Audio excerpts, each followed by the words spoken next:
जय भीम मित्रांनो. जाती व्यवस्थेचं निर्मूलन म्हणजेच अॅनिहिलेशन ऑफ कास्ट हे जे बाबासाहेबांचं अतिशय महत्वपूर्ण भाषण आहे, जे भाषण केलं गेलेलं नव्हतं पण प्रकाशित झाल्यानंतर प्रकाशकांना त्याच्या तीन आवृत्त्या काढाव्या लागल्या. ते कोणतं भाषण आहे आणि त्या भाषणामध्ये बाबासाहेबांनी नेमकी आपली कोणती भूमिका मांडलेली आहे याच्यावरती आज आपण चर्चा करणार आहोत. तर लाहोरमध्ये 1936 साली जात-पात तोडक मंडळाने आपली एक वार्षिक परिषद आयोजित केलेली होती. त्यात बाबासाहेबांसारख्या महान व्यक्तीने उपस्थित राहून हिंदूंना मार्गदर्शन करावं आणि या परिषदेचं अध्यक्षीय स्थान स्वीकारावं अशी संयोजकांनी बाबासाहेबांना विनंती केली होती. पण बाबासाहेबांची प्रकृती ठीक नसताना सुद्धा संयोजकांच्या वाढत्या तगाद्यामुळे बाबासाहेबांनी या परिषदेचं अध्यक्षपद स्वीकारलं आणि त्या परिषदेसाठी बाबासाहेबांनी आपलं एक लिखित स्वरूपाचं भाषण देखील तयार केलं. या भाषणात हिंदू धर्मातील धर्मग्रंथ आणि वेद यांच्यावरती बाबासाहेबांनी टीका केली होती. म्हणून संयोजक समितीचे असणारे प्रतिनिधी हर भगवान यांनी या भाषणात बाबासाहेबांनी आपले बदल करावेत अशा पद्धतीची सूचना आणि विनंती केलेली होती. पण बाबासाहेबांनी सांगितलं की या भाषणातील काना मात्रा तर सोडाच तुम्ही, पण स्वल्प विराम सुद्धा मी बदलणार नाही. माझ्या विचारांवरती कोणी सेन्सर केलेलं मला चालणार नाही. अशा पद्धतीची भूमिका बाबासाहेबांनी त्या संयोजकांना सांगितली. त्या पलीकडे जाऊन बाबासाहेब नाराज होऊन पुढे म्हणाले की आता स्वागत समितीनं या भाषणात काहीही बदल न करता देखील मला बोलावलं आणि अध्यक्षीय भाषण करा म्हटलं, तरी सुद्धा मी या परिषदेला आता उपस्थित राहणार नाही. इतकं परकड उत्तर बाबासाहेबांनी दिलं. यावर आपण द बुद्धिस्ट इंडिया या चॅनलवरती आज चर्चा करत आहोत. या सर्व घडामोडी पर्यंत हे भाषण छापून देखील झालेलं होतं आणि त्याचं टायटल होतं speech prepared by doctor B.R. Ambedkar for the 1936 annual conference of the Jat Pat Todak Mandal of Lahore but not delivered अशा पद्धतीचं टायटल देऊन हे भाषण प्रकाशित करण्यात आलेलं होतं.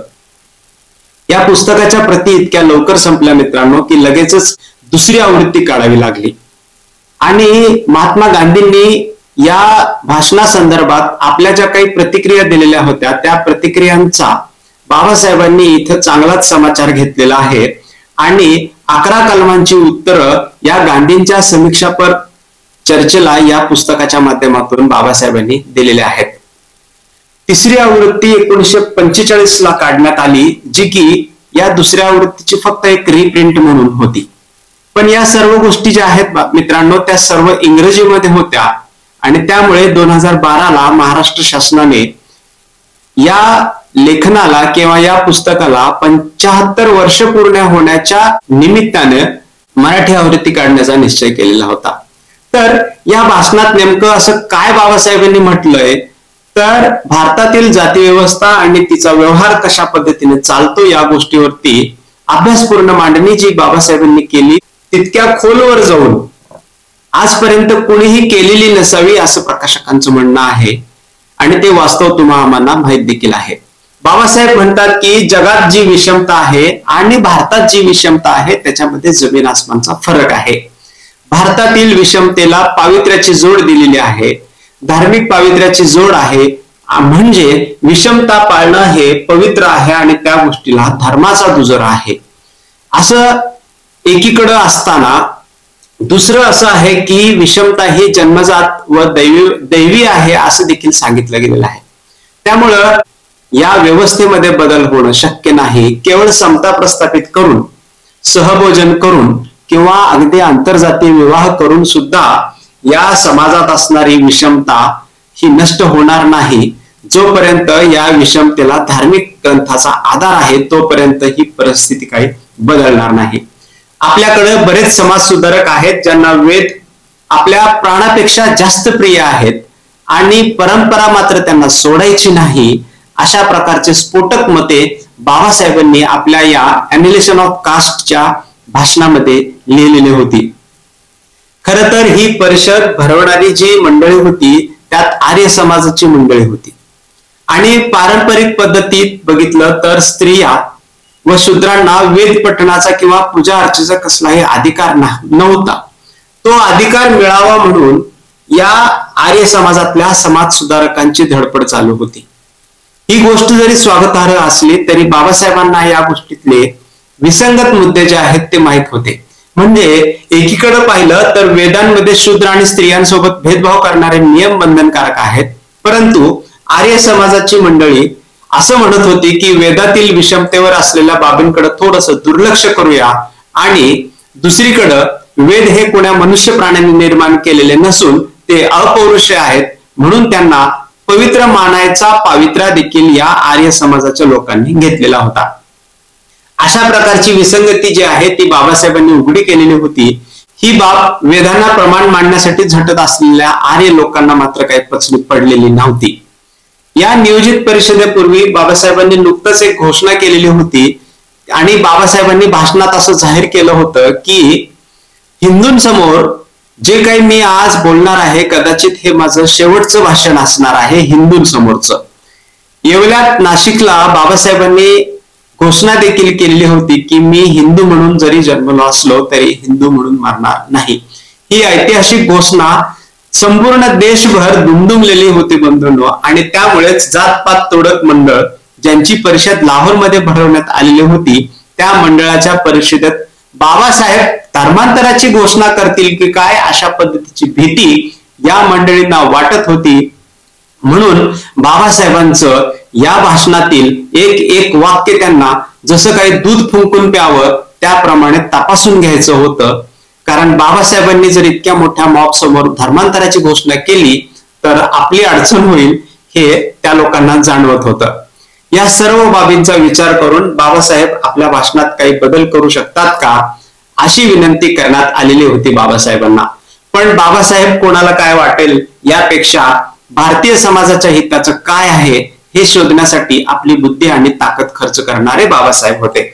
त्यामुळं संयोजक मंडळींना सांगितलं की माझ्या भाषणातील काना मात्रा तर सोडूनच द्या, पण स्वल्प विराम देखील मी बदलणार नाही.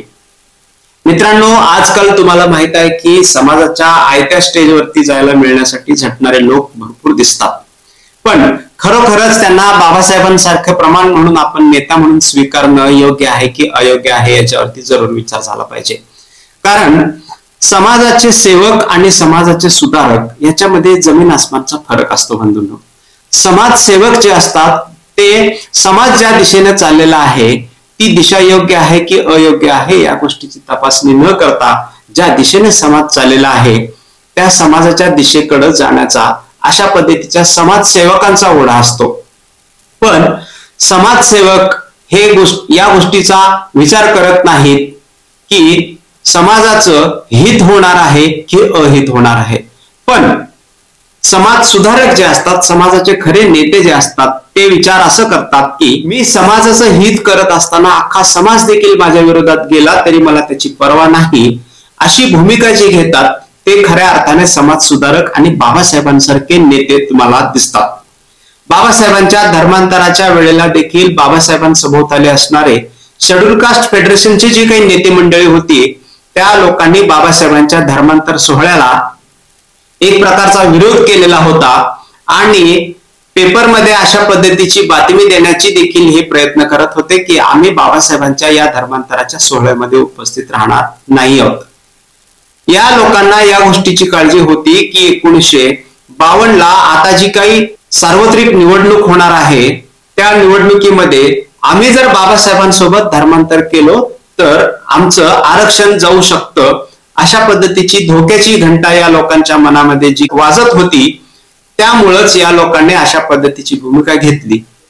बाबासाहेबांनी सांगितलं की मी आणि माझी पत्नी धर्मांतर करणार आहोत, इतर लोकांना धर्मांतर करायचं असेल किंवा नसेल तो त्यांनी त्यांचा स्वतंत्र विचार करावा.